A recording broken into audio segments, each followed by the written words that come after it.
జై భారత్. భారతదేశం నా మాతృభూమి. భారతీయులందరూ నా సహోదరులు. అందరూ బాగున్నారా? అందరూ బాగోవాలి, అందులో మనం ఉండాలి. మనం ఇది కోరుకుంటే ఈ యొక్క కోరిక భగవంతుడు తప్పనిసరిగా ఆశీర్వదిస్తాడు. ఎందుకంటే మనం ప్రధానంగా అందరూ బాగోవాలని కోరుకుంటున్నాం, ఆ తర్వాతనే మనం బాగోవాలని కోరుకుంటున్నాం. ఓకేనా? అందరూ చెడిపోవాలని కోరుకుంటే అది భగవంతుడు హర్షించుడు, ఆ కోరికను అంగీకరించడు. కాబట్టి మనం అందరూ బాగోవాలని మనం కోరుకుందాం. అప్పుడు తప్పనిసరిగా మనం కూడా బాగుండటానికి ఆ భగవంతుడు మనకి సహాయం చేస్తాడు. ఏదేమైనప్పటికీ ఈ దినాన్ని మీ ముందుకు రావడాన్ని బట్టి నేను ఎంతగానో ఆనందిస్తున్నాను. నేను ఇటీవల కాలంలో ఒక వీడియో చూశాను. ఆ వీడియో చాలా వైరల్ అవుతుంది. ఆ వీడియో సినిమా డైలాగ్ అన్నమాట. సినిమా ఏదో ఒక సినిమాలోది, అది ఏ సినిమా తెలియదు. హీరో అయితే మాత్రం శ్రీహరి. ఆ డైలాగు, ఆ వీడియో ఒకసారి మనం చూద్దాం. చూసిన తర్వాత ప్రస్తుత సమాజంలో ఆ వీడియో ఎందుకు వైరల్ అవుతుంది, ఆ వీడియోలో చెప్పినటువంటి మాటలు నిజంగా ఇప్పుడు సమాజానికి ఉపయోగపడతాయా అనే దాని మీద మనం ఒకసారి మనం మాట్లాడదాం. ముందు ఆ వీడియో చూద్దాం.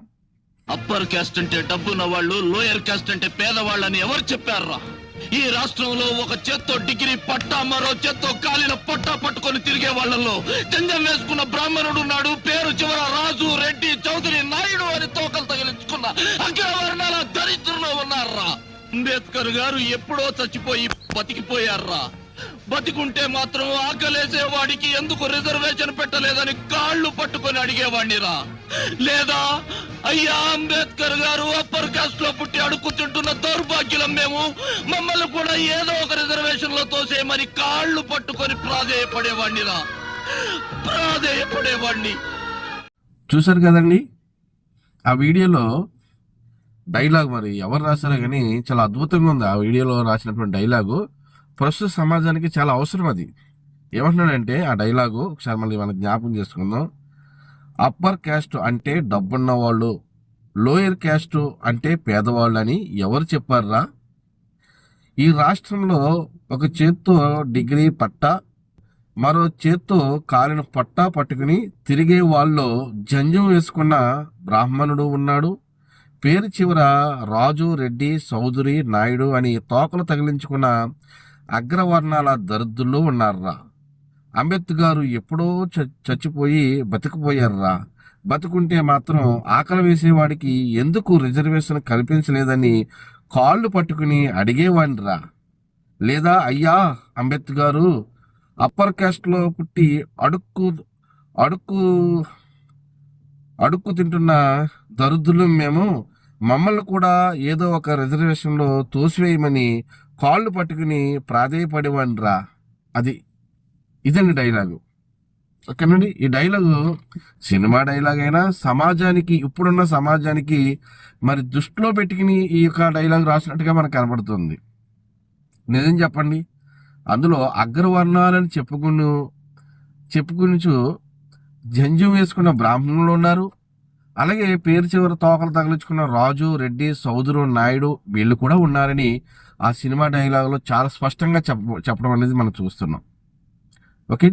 కాబట్టి ఈ రోజున భారత పౌరుడిగా, ఒక భారతీయుడిగా మన దేశం యొక్క ఆస్తి, మన దేశంలో ఉన్నటువంటి ఆస్తిని నిజంగా మన భారతీయులందరూ అనుభవించడానికి మనం హక్కు కలిగి ఉన్నాం. ఇందులో ఈ హక్కు ఎవరికి పూర్తిగా చెల్లాలి అని అంటే నిజంగా పేదవారికి చెల్లాలండి. కులాల బట్టి విభజన కాదు, కులాల బట్టి రిజర్వేషన్ కాదు. మరి అలా అనుకుంటే అంబేద్కర్ రాసిన తప్పు అంటే ఆ కాలానికి అది కరెక్టు. ఇప్పుడు మనం కంప్యూటర్ యుగానికి వచ్చేసాం, ఏఐ యుగానికి వచ్చేసాం, చాలా ఇంప్రూవ్మెంట్ అవ్వాం.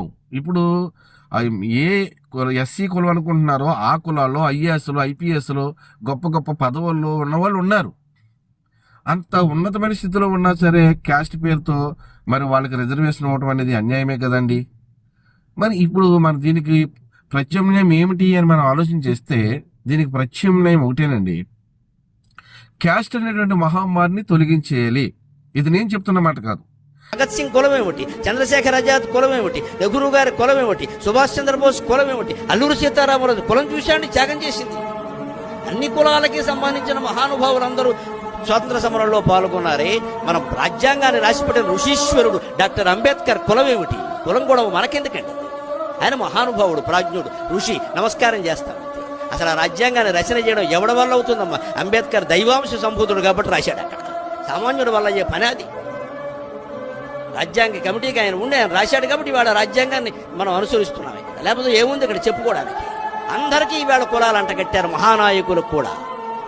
ఈ కుల వ్యవస్థని, కుల పక్షపాతాన్ని, కుల సంకుచితత్వాన్ని యువతీ యువకులే తీసేయగలరు ఖచ్చితంగా. పెద్దాళ్ళు అంగీకరించే విషయం కాదు ఇది. అందుకే నేను యువతీ యువకుల సభలోనే చిన్నవాళ్ళైనా నమస్కారం పెట్టు కోరుతున్నా. ఈ కుల పిశాచాన్ని దేశాన్ని నుంచి భారత్లో బంగాళాఖాతంలో కలిపేయండి. భారతదేశం బ్రహ్మాండంగా ఉంటుంది, ప్రతి రాష్ట్రము బాగుంటుంది ఖచ్చితంగా. ఇది నేను చెప్తున్న మాట కాదు, గొప్ప గొప్ప వాళ్ళు చెప్పిన మాట.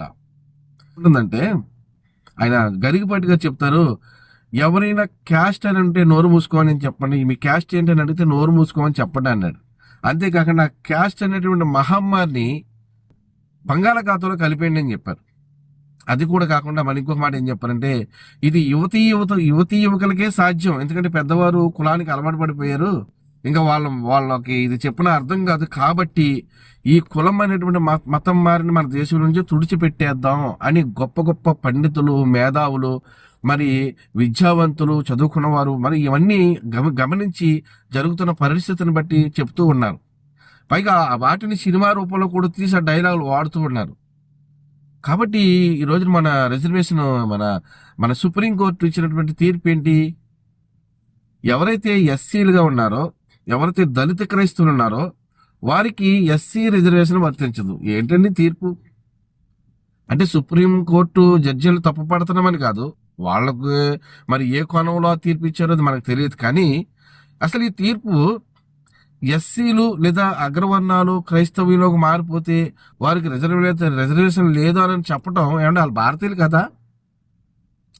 మన దేశం బాగా గుర్తుపెట్టుకోండి, మన దేశం హిందూ దేశం కాదు, మన దేశం ముస్లిం దేశం కాదు, మన దేశం క్రైస్తవ దేశం కాదు, మన దేశం సిక్కు దేశం కాదు, మన దేశం బౌద్ధ దేశం కాదు, మన దేశం సర్వమత సమ్మేళన కలిగినటువంటి దేశం. కాబట్టి సెక్యులర్ గా మన దేశంలో పిలువబడుతూ ఉంది. సెక్యులర్ అంటే అన్ని మతాల వారు స్వేచ్ఛగా స్వచ్ఛందంగా ఉండేటువంటి దేశం. ఇలాంటి దేశం ప్రపంచంలో ఎక్కడా లేదండి. ప్రపంచ దేశాలన్నీ కూడా మన దేశానికి సాష్టాంగపడి నమస్కారం చేయాలి. అయితే ఒక్క చిన్న పొరపాటు ఏంటంటే ఈ కులాల్ని రద్దు చేయగలిగినట్లయితే అన్ని కులాల వారు కలిసి వస్తే మనకి పని జరుగుతుంది. ఈ రోజున బ్రాహ్మణులు అని చెప్పుకుంటున్నారు, వాళ్ళు ఏడుస్తున్నారండి.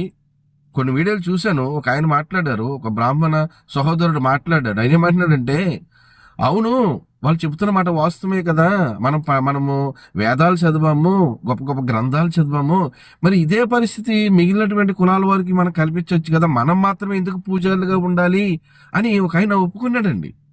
వాళ్ళు కోరుకునేది కూడా దీర్ఘకాలిక పరిష్కారం. వేల సంవత్సరాల బట్టి వెనకబడతానికి వీళ్ళే గురి చేశారు, మేము వెనకబడడానికి వీళ్ళే కారణమని వాళ్ళ హిందూ మతాన్ని సమాజంలో దూషిస్తున్నారంటే కారణం మనమే. స్వామీజీలుగా సాధువులుగా ఉన్న వాళ్ళం, సకల శాస్త్రాలు అధ్యయనం చేసిన వాళ్ళం, మరి లేని వాళ్ళకి ఆ జ్ఞానాన్ని ఇవ్వాలి కదా. ఆ జ్ఞానాన్ని ఇస్తే వాళ్ళ నుంచి దూషణలు మనకు ఉండవు కదా. స్వామీజీ అంటే బ్రాహ్మణులు కూడా దీనికి అంగీకరిస్తున్నారు. అలాగే ఇప్పుడు భారతదేశంలో చూడండి, చదువుకున్న వాళ్ళు అందరికీ ఏ రకమైతే జాబులు ఇస్తున్నారో అలాగే ఈ ధార్మిక విషయంలో కూడా ఎవరు దానికి అర్హులు అనేటువంటి ఒక విద్యాపరంగా వాళ్ళు కూడా ఏర్పాటు చేస్తే బాగుంటుంది తప్ప కానీ కుల కేటగిరీ మీద అనేది దాన్ని సరైన పద్ధతి కాదండి. బ్రాహ్మణులు మాత్రమే పూజారులుగా ఉండాలని ఎంత వ్యతిరేకత వచ్చింది ఈ మధ్యకాలంలో. అంటే నిజంగా వాళ్ళు పూజారుల కింద ఉంటున్నారనే మాటే కానీ వాళ్ళకి ఏదైనా టెంపుల్లో చేస్తే 10,000 15,000 మించి వాళ్ళకి సాలరీ రాదు. ఆ సాలరీ వల్ల ఈ రోజున కుటుంబాలు పోషించబడతాయి అనుకుంటున్నారా? ఏమాత్రం పోషించబడవు. కటికి దరిద్రాన్ని వాళ్ళు ఎలబోస్తున్నారు. కాబట్టి దీనికి ప్రత్యామ్నాయం ఏమిటి అని మనం ఆలోచించేసినట్లయితే, అగ్రవర్ణాలను చెప్పుకుంటున్నటువంటి కటిక దరిద్రులు ఉన్నారు, అలాగే లోయర్ క్యాస్ట్ అని చెప్పుకుంటున్న వాళ్ళు కూడా ధనవంతులు కూడా ఉన్నారు. కాబట్టి మరి దీనికి సరైనటువంటి న్యాయం ఏమిటి అంటే నాకు తెలిసిన పద్ధతి చెప్తున్నాను. ఇది కరెక్ట్ అనిపిస్తే దీనికి మీరు లైక్ చేయండి, అనేక మందికి దీన్ని షేర్ చేయండి. నేను చెప్పదలుచుకున్నది ఏమిటంటే, మొత్తం రిజర్వేషన్ అనేది ఒక భారత పౌరుడిగా గుర్తించి హిందూ మతానికో లేకపోతే క్రైస్తవ మతానికో మతాల వారుగా కాకుండా కులాల వారుగా కాకుండా ఓన్లీ భారత పౌరుడిగా గుర్తించి ఈ భారతీయుల్లో మూడు వర్గాలు అంటే ఒకటి ఏంటంటే ధనికులు, రెండోది మధ్యతరగతి వాళ్ళు, మూడోది కడు బీదలు, అంటే కనీసము సెంటు భూమి కూడా లేనటువంటి వారు కూడా ఉన్నారు. ఇలా 3 కేటగిరీలుగా మనం విభజన చేసి నిజంగా రెక్కాడు తెగిన డొక్కాడు లేనటువంటి వారికి, కడు బీదల వారికి రిజర్వేషన్ కల్పిస్తే ఇది అన్ని వర్గాల వారికి న్యాయం జరుగుతుంది అనేది నా యొక్క ఆలోచన అండి. ఇది మీకు సబబు అనిపిస్తే దీన్ని సపోర్ట్ చేయండి, అలాగే దీన్ని షేర్ చేయండి. ఇది మనకి మరి ఎవరికి అందాలో వారికి అందేటట్టుగా ఈ వీడియోని మీరు ఫార్వర్డ్ చేయండి. ఎందుకంటే సర్వేజన సుఖనో భవంతో అని మనం చెప్పటం కాదండి. నిజంగా సర్వేజన సుఖనో భవంతో అనే మాటకి అర్థం పరమార్థం కల్పించాలంటే అందరూ కృషి చేయాలి. మన అందరము కూడా ఒక ఐక్యత కలిగి, ఒక సోదర భావం కలిగి మనం ప్రతిజ్ఞ చేస్తున్నాం కదా, భారతదేశంలో మాతృభూమి, భారతీయులందరూ నా సహోదరులని, మన భారతదేశంలో ఉన్న మన సోదరులు అందరూ మనం బాగోవాలని, ప్రపంచ దేశాల్లో మన దేశం అగ్రస్థానంలో ఉండాలని, అఖండ భారత్గా మన దేశం ఎదగాలని అనుకునే వాళ్ళు ఖచ్చితంగా నేను మొదటి చెప్తానండి, ఎవరైనా సరే ఈ నా వీడియోలో దైవభక్తి దేశభక్తి లేని వారు నా వీడియోలు చూడకండి. ఇది నేను ముందే చెప్పాలి, నేను మర్చిపోయాను, మళ్ళీ ఇప్పుడు చెప్తున్నాను. కాబట్టి శ్రీహరి మాట్లాడినటువంటి ఆ డైలాగ్ ఎవరు రాశారో కానీ అది ప్రస్తుతానికి సమాజంలో చాలా వైరల్ అవుతుంది ఆ వీడియో. నిజమే, అగ్రవర్ణాలని చెప్పుకునేటువంటి కటిక దరిద్రులు ఉన్నారు, ఆ లోయర్ క్యాస్ట్ అని చెప్పుకునేటువంటి ధనికులు కూడా ఉన్నారు. కనుక ఇప్పుడు క్యాస్ట్ విభజన మీద రిజర్వేషన్ కాకుండా, మత విభజన మీద రిజర్వేషన్ కాకుండా భారతీయులుగా గుర్తించి భారత ప్రజల్లో ఎవరైతే నిజంగా సెంటు భూమి కూడా లేకుండా రెక్కాడితే డొక్కాడినటువంటి ప్రజలు ఎవరైతే ఉన్నారో వాళ్ళకి న్యాయం జరగాలంటే నాకు తెలిసినటువంటి పద్ధతులు మూడే 3 కేటగిరీలు. ఒకటి ధనికులు, రెండోది మధ్యతరగతి వారు, మూడోది కడు బీదలు. ఈ విధంగా కేటగిరీ చేసి 3 కేటగిరీలకి చేసి రిజర్వేషన్ అందజేస్తే, గవర్నమెంట్ నుండి అందజేస్తే నిజంగా మన దేశం సస్యశ్యామలంగా ఉంటుందండి. భావి భవిష్యత్తు తరాల వారికి ఇది ఎంతో ఉపయోగకరంగా ఉంటుందండి. ఇది నా యొక్క ఆవేదన, నా యొక్క ఆలోచన. కాబట్టి ఈ యొక్క ఆవేదన, ఈ ఆలోచన మన దేశ యొక్క క్షేమం కొరకే తప్ప నా స్వలాభాన్ని కోరుకుని నేను చెప్పట్లేదు. కాబట్టి నా భారతీయ ప్రజలారా, మరి ముఖ్యంగా ఆంధ్ర, మరి తెలంగాణ తెలుగు మాట్లాడేటువంటి నా యొక్క సోదరులారా, నా సహోదరులారా, ఈ వీడియోని అనేక మందికి వైరల్ చేయండి. ఈ వీడియోని అనేక మందికి మీరు సెండ్ చేయండి. ఈ వీడియోని అనేక మందికి మీరు ఫార్వర్డ్ చేయండి. ప్రభుత్వంలో మార్పు వచ్చే వరకు మనందరం కూడా ఈ యొక్క విధానాన్ని అనుసరించడానికి అన్ని కులాల వారు ముందుకు వచ్చి మాకు కులం వద్దు, కులాన్ని రద్దు చేయండి, కుల ప్రాతిపదికం మీద మాకు రిజర్వేషన్లు కాదు, మాకు కావాల్సింది ఒక భారతీయ పౌరుడిగా నిజంగా మరి పేదరికంగా ఉన్న వారికి రిజర్వేషన్ ఇవ్వండి అనేది మన యొక్క గొంతుని వినిపిద్దాం. మరి ఆ ప్రకారంగా మనల్ని ముందుకు నడిపించడానికి ఆ పరిశుద్ధాత్మ, ఆ పరమాత్మ మనకు సహాయం చేయను గాక. Amen. God bless you, all of you.